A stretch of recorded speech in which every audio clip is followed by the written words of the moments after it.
For New Zealand-bred Monopoly, the journey to Jump Canada's Hall of Fame has been a long and winding road that began with a chance meeting way down under.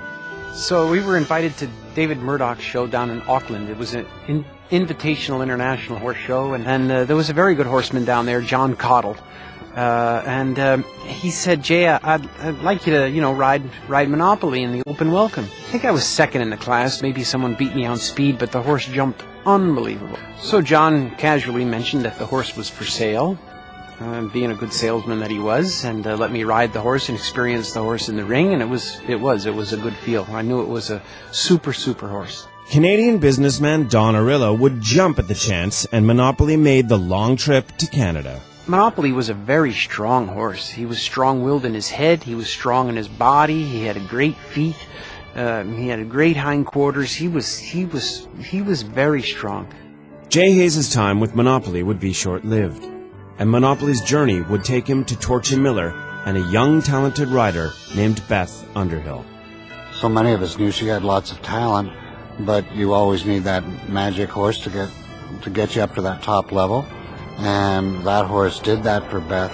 Worked very well. As I say, he had a great gallop, and he worked well off that rather than having to sort of compress him into a ball and do a very European ride. He worked well off a gallop. Beth has a style that is very attuned to that.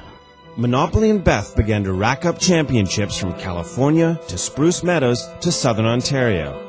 And the combination's success was a credit to Beth's ability to deal with a talented but quirky horse.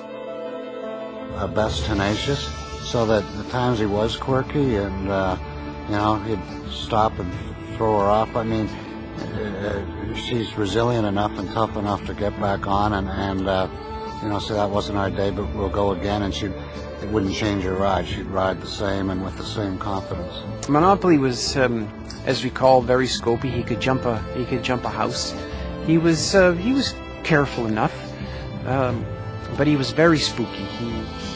He would look and do a double and a triple look at especially the water and other strange. He's Hanoverian through and through. I don't think the thoroughbred on his mother's side came out too much. He would look at some jumps and just take a really intense dislike to them. The problem was you had no clue as to what sort of jump would pique his interest. One of the spookiest jumps out there is in Spruce Meadows is the Grob, famous Grob, and tons of horses stop at it, and few of them jump them well. And given Monopoly's character and history, Beth and I thought, well, this will be a real challenge. And he took to it just like a gymnastic exercise. He loved it. Beth and Monopoly would put it all together at Spruce Meadows with a win in the very prestigious Shell Cup. 13:93 intermediate time. Eric Lamaze and Rio Grande were 14:19 the faster. Okay, Planks, she's got to be careful here. She is cautious, and now the turn to home. 2 more to go, and she's got to stop that clock quickly. 1 to go. Oh, 35 even.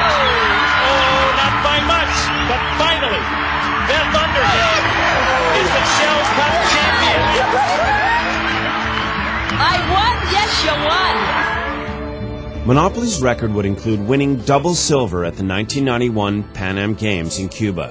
First at the 1993 Canadian World League Championships, as Beth became the first woman ever to win that title.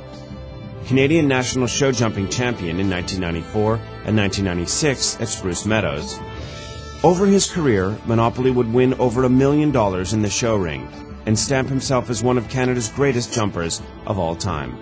He was a well-constructed horse. He had, terrific legs, good conformation. He was a structurally very sound horse, and that enabled him to have a long career. He did a lot of great things for us, for Beth, for the country, and I was proud to ride alongside of him in many Nations Cup teams, and